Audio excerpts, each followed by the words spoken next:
नमस्कार दोस्तों, मैं मनीष कुमार भोज आप सभी लोगों का अपने YouTube channel Uttarakhand online classes में हार्दिक स्वागत करता हूं। दोस्तों, मैं आज पुनः आपके सम्मुख से उत्तराखंड से संबंधित महत्वपूर्ण श्रृंखला लेके उपस्थित हुआ हूं।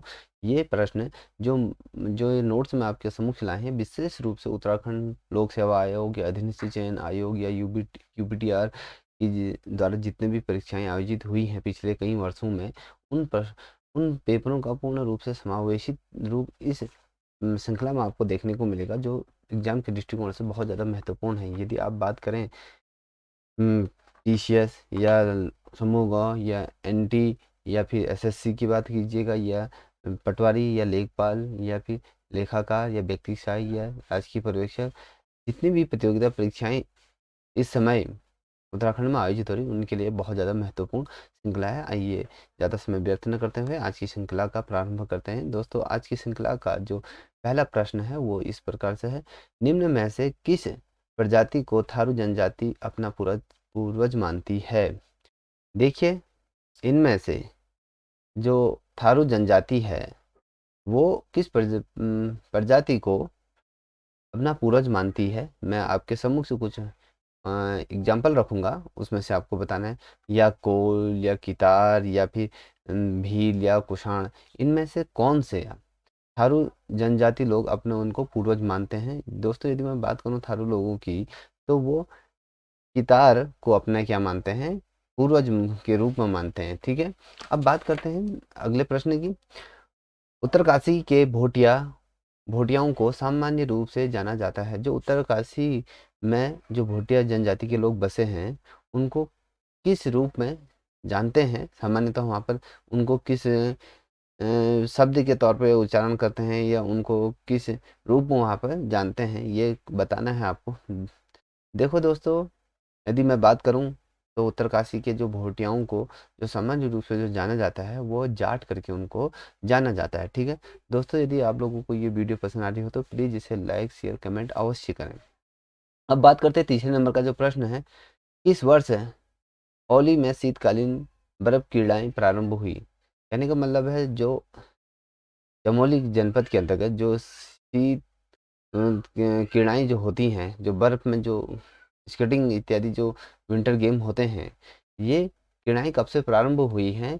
दोस्तों, इसका आंसर आप मुझे कमेंट सेक्शन में दीजिएगा।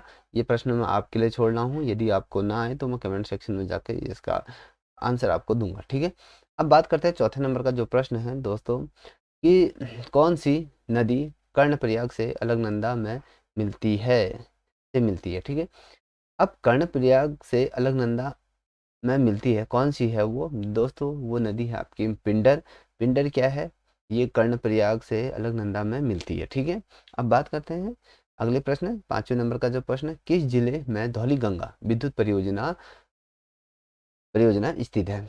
देखिए, धौली गंगा जो परियोजना है वो उत्तराखंड के किस जनपद में स्थित है, ये पूछ रहा है। दोस्तों, यदि मैं बात करूं तो ये पिथौरागढ़ जनपद के अंतर्गत ये धौली गंगा स्थित है। ठीक है, अब बात करते हैं छठे नंबर का प्रश्न। किस राज्य ने अपना प्रशासन में आपदा प्रबंधन को सर्वप्रथम लागू किया? भारत का ऐसा राज्य बताना है आपको जहां पर आपदा प्रबंधन को सर्वप्रथम स्थापित करने वाला राज्य कौन है। ठीक है, ये बताना है। दोस्तों, यदि मैं बात करूं तो ये आपका गुजरात पहला ऐसा राज्य है जहां पर आपदा प्रबंधन को स्थापित किया गया राज्य सरकार द्वारा। ठीक है, अब बात करते हैं अगला प्रश्न। सातवें नंबर का प्रश्न इस प्रकार से। उत्तरांचल राज्य निर्माण के समय केंद्र में किस राजनीतिक दल और या गठबंधन की सरकार थी? जिस समय उत्तराखंड का निर्माण हो रहा था, या कहें उत्तरांचल राज्य का जिस समय नींव रखी जा रही थी, उस समय केंद्र में कौन सी पार्टी की सरकार थी, या कौन सी पार्टी ने किस पार्टी के साथ गठबंधन बनाकर सरकार की स्थापना की थी, ये आपको बताना है। दोस्तों, यदि मैं बात करूं उस टाइम पे राष्ट्रीय जनतांत्रिक गठबंधन की वहाँ पर सरकार थी। ठीक है, अब बात करते हैं आठवें प्रश्न की। आठवें प्रश्न कह रहा है कि उत्तराखंड में प्रथम कुली एजेंसी का संस्थापक कौन था? देखिए, ये जो उत्तराखंड में जो कुली प्रथा चली थी, जो उसकी एजेंसी का जो स्थापक था, उसकी नींव किसने रखी थी, ये आपको बताना है। दोस्तों, यदि मैं बात करूं उत्तराखंड के, तो ठाकुर जोत सिंह द्वारा इसको इसकी स्थापना की गई थी। ठीक है, जो कुल्ली एजेंसी की जो स्थापना की गई थी वो ठाकुर जोत सिंह द्वारा इसको स्थापित किया गया था। अब बात करते हैं 9वें प्रश्न की। उत्तराखंड की किस महिला को बैडमिंटन क्वीन के नाम से जाना जाता है? ये बहुत ज़्यादा महत्वपूर्ण प्रश्न है दोस्तों। इस बार की जब प्रवक्ता संवर्ग का जो पेपर हुआ था उसके मध्य भी पूछा गया था, या मैं कहूँ राजकीय पर्यवेक्षक के अंतर्गत पूछा गया था, और समीक्षा अधिकारी के अंतर्गत ये क्वेश्चन पूछा गया था, और तो और बहुत एग्जामों में क्वेश्चन आए दिन पूछा जाता है। उत्तराखंड की किस महिला को बैडमिंटन क्वीन के नाम से जाना जाता है? दोस्तों यदि आप सभी को पता होगा, ये मधुमिता बिष्ट हैं जो बैडमिंटन क्वीन के नाम से जानी जाती है उत्तराखंड में। ठीक है, अब बात करते हैं उत्तराखंड के अंतर्गत कुल जो क्षेत्र, कहने का मतलब जिस भूमि में हम अनाज इत्यादि उगाते हैं उसका क्षेत्रफल बताना है आपको, कितना हेक्टेयर है जहाँ पर हम अन्न इत्यादि चीज़ें उगाते हैं। चाहे आप तराई का भाग ले लीजिए, पहाड़ी क्षेत्र ले लीजिए, वो सभी इसके अंतर्गत पूर्ण आ जाता है। वो कितना है आपको बताना है दोस्तों।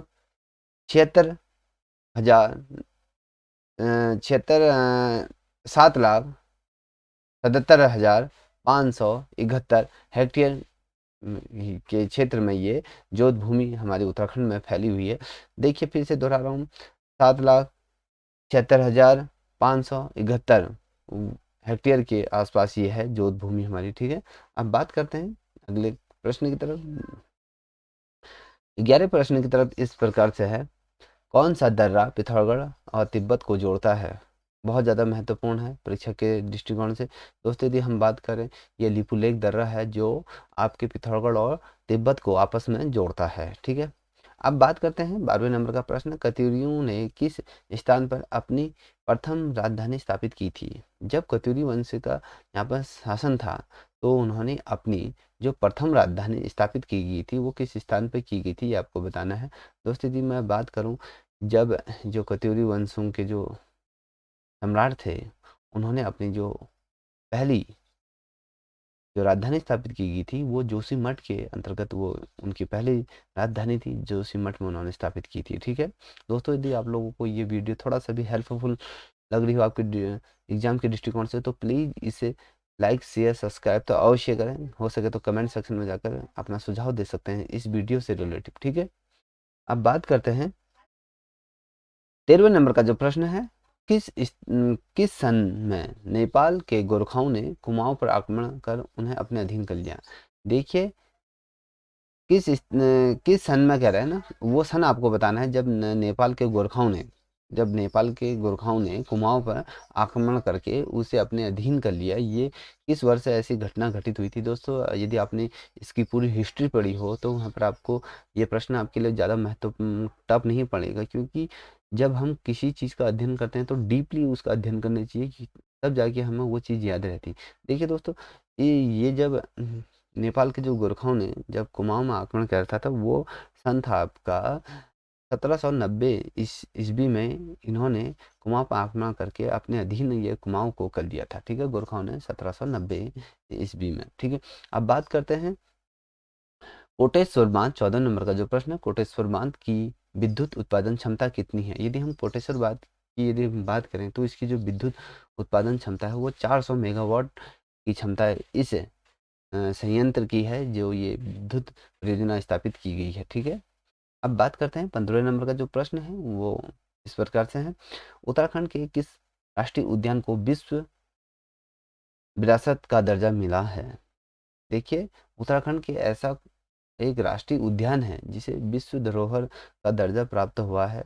ये कौन सा उद्यान है ये आपको बताना है। ये इस उद्यान को हर कोई जानता होगा, इसमें कंफ्यूज ना होइएगा, अलग अलग गलत उत्तर ना दिए। ये फूलों की घाटी चमोली में जो स्थित है आपको सबको पता होगा, ये फूलों की घाटी है। ये विश्व धरोहर यूनेस्को द्वारा से विश्व धरोहर के रूप में संजोया गया है। ठीक है, अब बात करते हैं 16 नंबर का प्रश्न, स्थानीय स्वशासन स्थानीय स्वशासन प्रणाली में उत्तराखंड के किस मुख्यमंत्री ने महिलाओं के लिए 50% आरक्षण स्वीकृत किया? देखिए जितने भी स्वशासन की यदि हम बात करें, जितनी भी सरकारी भर्तियां निकलती हैं उत्तराखंड राज्य के अंतर्गत, उसके अंतर्गत ऐसे कौन से मुख्यमंत्री रहे जिन्होंने महिलाओं को उसमें सीधे डायरेक्ट 50% का हिस्सेदारी महिलाओं को बना दिया गया था, कि महिलाओं की भी भूमिका इतनी अग्रणी रहेगी, ना कि पुरुषों के बराबर उनको ला के खड़ा कर दिया। दोस्तों यदि मैं बात करूँ, ये बीसी खंडूरी, भुवन चंद खंडूरी जी रहे जिन्होंने ये तोहफा महिलाओं को दिया, जिसमें 50% आरक्षण स्वीकृत महिलाओं के लिए किया गया था। ठीक है, अब 17वें नंबर का जो प्रश्न है, गढ़वाल एंटी एंड माउंट पुस्तक के लेखक कौन है? ये वाली पुस्तक किसने लिखी, इसके लेखक कौन है, ये आपको बताना है। दोस्तों यदि मैं बात करूं, ये राय बहादुर पाती पातिम राय थे जिन्होंने इस पुस्तक को लिखा था। ठीक है, अब बात करते हैं 18 नंबर का जो प्रश्न है, वो इस प्रकार से है, उत्तराखंड के किस स्थान पर सबसे अधिक एकीकृत औद्योग संस्थान की इकाइयां हैं? कहने का मतलब यह है कि उत्तराखंड का ऐसा कौन सा जिला है जहां पर सर्वाधिक मात्रा में उद्योग उद्योगों को स्थापित किया गया है, जहां पर यदि हम बात करें रोजगार का एक केंद्र बिंदु जिसे माना जाता है, ये कौन सा जिला है, ये आपको बताना है। जहां पर सर्वाधिक रूप से औद्योगिक संस्थानों की इकाई को स्थापित किया गया है, वो हरिद्वार जिला है, जहाँ पर सर्वाधिक मात्रा में आपको क्या दिखेंगे, एकीकृत उद्योगों का इकाइयाँ आपको यहाँ पर देखने को मिलेंगे। ठीक है, अब बात करते हैं 19वें नंबर का प्रश्न इस प्रकार से है, ये बताना है आपको उत्तराखंड लोक सेवा आयोग के प्रथम अध्यक्ष कौन थे? जिस समय हमारा उत्तराखंड के अंतर्गत जब लोक सेवा आयोग का गठन हुआ था, तो उसके प्रथम अध्यक्ष किसको बनाया गया था, ये आपको बताना है। दोस्तों ये प्रश्न बहुत ज़्यादा महत्वपूर्ण है, कई दफ़े क्वेश्चन पूछा था, रिपीट होता रहता है ये वाला प्रश्न। दोस्तों AP नवानी जी को उत्तराखंड के लोक सेवा आयोग के अध्यक्ष बनाया गया था प्रथम बार। ठीक है, AP नवानी, NP नवानी है, सॉरी, NP नवानी को ये उत्तराखंड लोक सेवा आयोग के अध्यक्ष के रूप में नियुक्त किया गया था। अब बात बात करते हैं ग्रीन स्कूल की अवधारणा का प्रतिपादन कौन है? जो ग्रीन ग्रीन स्कूल का जो कॉन्सेप्ट है, जिसके माइंड में सर्वप्रथम आया, इसकी एक सोच विकसित करी थी, वो किसके द्वारा ये कहा गया था कि भैया ग्रीन स्कूल की अवधारणा का प्रतिपादन सबसे प्रथम किसने किया? ऐसा आइडिया आया कि वो कौन था ऐसा व्यक्ति, वो आपको बताना है। ये वीरेंद्र रावत जी थे जिन्होंने ग्रीन स्कूल की अवधारणाओं को प्रस्तुत किया था। ठीक है, अब बात करते हैं 21वें नंबर का प्रश्न परीक्षा के दृष्टिकोण से। ये प्रश्न बहुत ज़्यादा महत्वपूर्ण होने वाला है। तिलाड़ी नरसंहार घटित हुआ था। जो तिलाड़ी में जब गोली कांड चला था, उसमें नरसंहार, उसमें बहुत लोगों की मृत्यु हो गई थी, बहुत को उसमें जमीन में गाड़ दिया गया था। तो ये बहुत भयानक स्थिति थी उत्तराखंड के लिए। तो ये तिलाड़ी, ये नरसंहार जब हुआ था, ये घटना कब घटित हुई थी, ये आपको बताना है। दोस्तों यदि मैं बात करूँ इस घटना की, 30 मई 1930 को ये घटना उत्तराखंड में घटित हुई थी, जिसे तिलाड़ी नरसंहार कांड से जाना जाता है। ठीक है, अब बात करते हैं 22वें नंबर का प्रश्न इस प्रकार से है, उत्तराखंड में किस पंथ ने कदापि अपनी प्रविष्टि दर्ज नहीं कराई? देखिए, ये आपको बताना है, उत्तराखंड में किस पंथ ने कदापि अपनी प्रविष्टि दर्ज नहीं कराई, ये कौन था? ये नारित पंथ, ये थे नारिस्त, ये पंथ थे, इन्होंने अपनी क्या कराई थी, ये अपनी प्रविष्टि दर्ज नहीं कराई। अब बात करते हैं 23वें नंबर का प्रश्न, मुगल राजकुमार सुलेमान सिको ने शरण ली थी। अब उत्तराखंड के अंतर्गत जो मुगल राजकुमार सुलेमान सिको ने शरण ली थी, किसके अंतर्गत उन्होंने शरण ली थी, आपको बताना है। ये आपका जो प्रश्न है, ये शरण ली थी, ये गढ़वाल के अंतर्गत इन्होंने क्या ली थी, शरण ली थी। अब ये गढ़वाल में जब वहाँ पर जो शासक थे, उनके अंतर्गत इन्होंने क्या की थी, शरण ली थी, ये गढ़वाल के अंतर्गत। ठीक है, ना कि कुमाऊं के अंतर्गत, गढ़वाल के अंतर्गत इन्होंने शरण। अब पौन टुड्डी थी, पौन टुट्टी क्या है, ये आपको बताना है। दोस्तों ये एक प्रकार से कर से संबंधित है, ये कर से रिलेटिव, ये लगान जिसे हम कहते हैं, उससे संबंधित है। ठीक है, अब बात करते हैं 25वें नंबर का जो प्रश्न है, गढ़वाल समाचार का प्रकाशन किस वर्ष से प्रारंभ हुआ था? जो गढ़वाल समाचार पत्र था, जो उसका जो प्रकाशन किस तिथि को हुआ था, ये आपको बताना है, किस वर्ष से इसका प्रारंभ किया।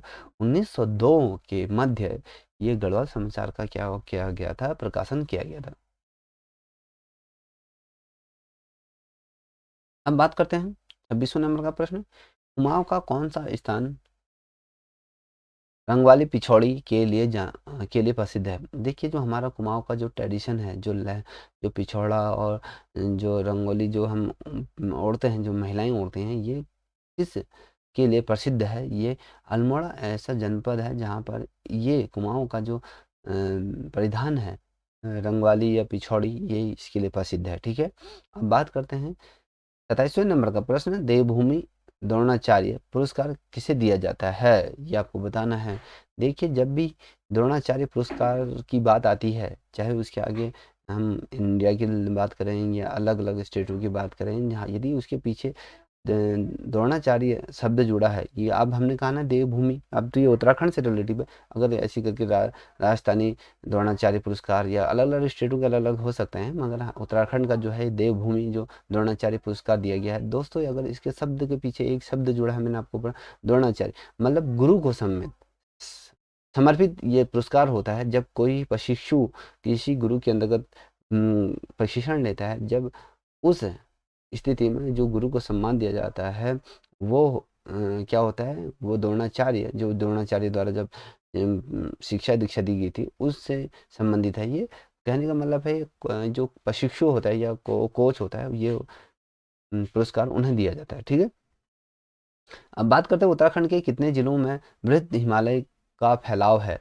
जो हम बृहद हिमालय है, जो पूर्व से दक्षिण की तरफ जो फैला हुआ है, उस का फैलाव कितने जिलों के अंतर्गत ये फैला हुआ है, ये आपको बताना है।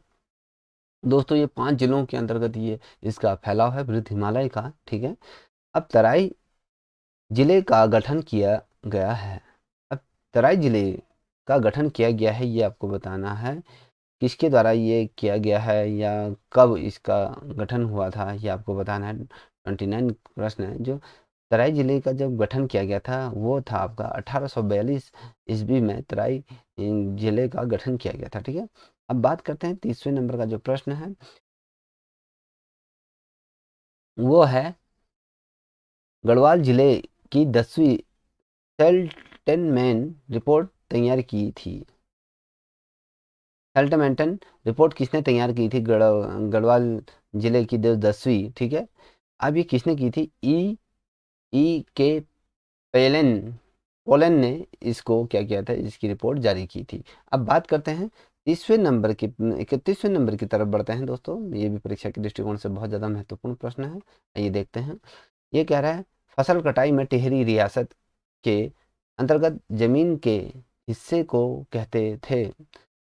फिर से मैं ये प्रश्न को दोहरा रहा हूँ, फसल कटाई में टिहरी रियासत के अंतर्गत जमींदार के हिस्से को क्या कहते थे। जब फसल कटाई होती तो जो जमींदार के हिस्से में जो चीज आती थी उसे क्या क्या कहा जाता था, ये आपको बताना है। ठीक है, तिल्हाड़ उसको कहा जाता है। वो जो जमींदार है उसके हिस्से में आती आती थी ये तिल्हाड़। ठीक है, अब बात करते हैं 32वें नंबर का प्रश्न, उत्तराखंड में सिविल वनों पर किसका नियंत्रण होता है। उत्तराखंड में सिविल वनों पर किसका नियंत्रण होता है।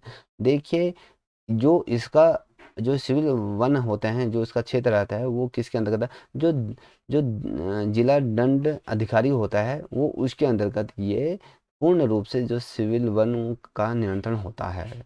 देखिए वो कौन है, जिला दंड अधिकारी होता है। ठीक है, अब बात करते हैं अगला प्रश्न, उत्तराखंड में कौन सी जनजाति मुख्य रूप से भेड़ पालन करती है। उत्तराखंड के अंतर्गत ऐसी कौन सी जनजातियां हैं या कौन सी जनजाति है जो जिनका मुख्य तौर जो व्यवसाय है वो भेड़ पालन है। दोस्तों ये भोटिया जनजाति के लोग हैं जिनका मुख्य काम भेड़ पालन है। ठीक है, अब बात करते हैं अगला प्रश्न, जो जीवी पंथ कृषि एवं प्रौद्योगिकी विश्वविद्यालय का गोविंद बल्लभ पंत की याद में नामांकन किया गया, मगर इसका उद्घाटन जो किया गया था कब किया गया था, ये किया गया था आपका 1972 ईस्वी को। जो जीबी पंत एवं कृषि प्रौद्योगिकी विश्वविद्यालय जो गोविंद बल्लभ पंत की याद में जो उसका नामांकन किया गया था, ये 1972 में किया गया था। ठीक है, अब बात करते हैं 35वें नंबर का प्रश्न, कुल्ली बगैर प्रथा के उन्मूलन हेतु एक व्यापक आंदोलन जब चला था 13 जनवरी 1921 को ये प्रारंभ हुआ था, ये कहाँ हुआ था ये बताना है। ये बागेश्वर में ये इस जो उन्मूलन था, जो कुली बेगार का जो व्यापक आंदोलन चला था, ये बागेश्वर जनपद में ये चला था। ठीक है। अब पाथा क्या है, अभी आपको बताना पाथा क्या है। ये पाथा आप लोगों को ये जानना बहुत आवश्यक होगा। ये क्या है, ये क्या है, एक अनाज की मापने का एक पारंपरिक वो बर्तन है जिसे थापा का पाथा कहा जाता है। ठीक है। जिसमें अनाजों को या उसका वितरण किया जाता है, उसको दिया जाता है। वो एक होता है मान टाइप का, उसे उसमें नापा जाता है। तो एक प्रकार से यंत्र है या बर्तन है ये। ठीक है। जो अनाज की माप करने वाला एक पारंपरिक क्या है, बर्तन है। अब मुट्ठी शब्द मापन की इकाई है। अब मुट्ठी शब्द मापन की इकाई क्या है, आप सभी यदि जितने भी उत्तराखंड के हैं उनको सबको पता होगा। देखिए, हम कहते हैं ना, जब शहरी क्षेत्र में हम यदि मैदानी भागों में जब हम जाते हैं तो वहाँ पर हेक्टेयर के या स्क्वायर फीट में हम ज़मीन लेते हैं। अब पहाड़ों में क्या होता है, मुट्ठी के हिसाब से कहते हैं कि मेरे पास इतनी मुट्ठी नाली है, इतनी मुट्ठी नाली ज़मीन है। इसका कहने का मतलब है कि एक मुट्ठी इतने नाली, एक मुट्ठी बराबर एक नाली ज़मीन होती है। तो इस प्रकार से इसको वो डिवाइडेड किया। ये क्या होता है, ये मुट्ठी शब्द का जो मापन की प्रणाली है वो भूमि से संबंधित है। हम मुट्ठी जो कहते हैं, एक मुट्ठी नाली जो ज़मीन से संबंधित, इसका प्रयोग किया जाता है। ठीक है। अब बात करते हैं उत्तराखंड। उत्तराखंड की प्रथम निर्वाचित विधानसभा अध्यक्ष कौन था। जब उत्तराखंड विधान परिषद का जो गठन हुआ था, उस समय जब निर्वाचन हो के जब सत्तारूढ़ी सत्ता जब बैठी थी उत्तराखंड के अंतर्गत, तो उसका प्रथम विधानसभा अध्यक्ष कौन थे, ये आपको बताना है। दोस्तों, वो यशपाल आर्य जी थे, पहले प्रथम निर्वाचित विधानसभा अध्यक्ष। ठीक है। अब बात करते हैं अगले प्रश्न की। उत्तराखंड के किस जिले में गैरसैंण स्थित है। आपको पता होना चाहिए कि ग्रीष्मकालीन राजधानी हमारी जो बनी है गैरसैंण, दो प्रकार के सदन अब उत्तराखंड में लागू हैं, एक ग्रीष्म और एक विंटर वाले जो हैं। तो दो प्रकार के शीत और ग्रीष्मकाल के दो सदन हमारे उत्तराखंड में लागू कर दिए गए हैं। एक तो आपके जो देहरादून में होगा और एक गैरसैंण में होंगे। वो सदनों का संचालन इधर होगा। अब गैरसैंण किस जिले के अंतर्गत आता है, ये आपको बताना होगा। दोस्तों, ये चमोली जिले के अंतर्गत गैरसैंण आता है। ठीक है। ये आपको इतना पता होना चाहिए। अब बात करते हैं 40वें नंबर का जो प्रश्न है, उत्तराखंड राज्य निर्माण बिल को अपनी स्वीकृति देने वाले राष्ट्रपति थे। जिसमें उत्तराखंड राज्य को बनाने की जब जद्दोजहद चल रही थी, तो जब उस समय के जब राष्ट्रपति जब अंतिम मोहर इस बिल को लगनी थी, तो उस समय जब अपनी स्वीकृति जब प्रदान की थी, उस समय भारत के राष्ट्रपति कौन थे। दोस्तों, उस समय जब भारत के राष्ट्रपति KR नारायण जी थे। ठीक है। अब बात करते हैं 41वें नंबर का प्रश्न।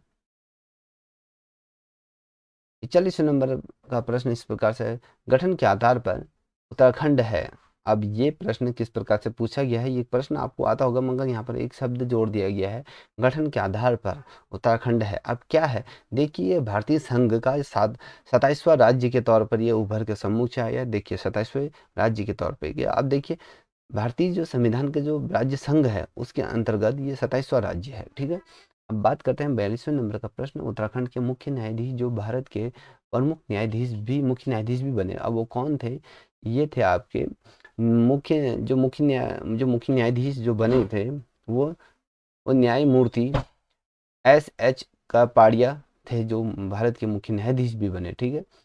अब बात करते हैं 43 नंबर का जो प्रश्न है, भारत उत्तराखंड सभा राज्यसभा सदस्यों की संख्या। उत्तराखंड से कितने राज्यसभा की सीटें हैं, ये आपको बताना है। दोस्तों, उत्तराखंड से 3 राज्यसभा की सीटें हैं। ठीक है। अब बात करते हैं उत्तराखंड में गंगा गाय महिला डेयरी योजना लागू की गई। अब ये किसके द्वारा ये गंगा गाय योजना महिला डेयरी योजना का प्रारंभ किया गया, उस समय के मुख्यमंत्री कौन थे। देखिए, जो ये इस योजना का जो प्रारंभ किया, जिसकी शुरुआत की थी, वो हरीश रावत जी द्वारा इस गंगा गाय महिला डेयरी योजना की को लागू किया गया था, ये स्कीम लागू किया। अब बात करें तुरी और रण सिंह किस प्रकार के वाद्य यंत्र हैं, ये आपको बताना है। देखिए, ये सुशी सु- सुशी राधवा वाद्य यंत्र होते हैं, सुशी राधवंत्र। ठीक है। सुशी राधवा ये यंत्र हैं जिसे हम जब शादी विवाह हो या उत्सव के या खुशी के माहौल में इनको पर जो हमारे ये पारंपरिक यंत्र हैं उनको हम इनको बजाते हैं। अब हिल जात लोक नाटक के जो केंद्रीय जो उसका मुख्य पात्र है वो कौन है, जिसमें आपने देखा होगा वो ये पिथौरागढ़ जनपद के अंतर्गत ये हिल जात यात्रा का उस नाटक का उत्सव किया जाता है। इसका जो केंद्र बिंदु होता है जो इस नृत्य को करता है, जो इसका केंद्र बिंदु होता है, जैसे मान लीजिए हम जब नंदा देवी का डोला उठाते हैं तो केंद्र बिंदु कौन है, माँ नंदा देवी की वो मूर्ति होती है जो डोली में लेके संपूर्ण रूप से उसे घुमाया जाता है। अब इस इसी तरह से जो हिल जात लोक नाटक का जो केंद्र बिंदु है वो क्या है, लखिया भूत को इसका केंद्र बिंदु माना जाता है। ठीक है, लखिया भूत आपने देखा होगा।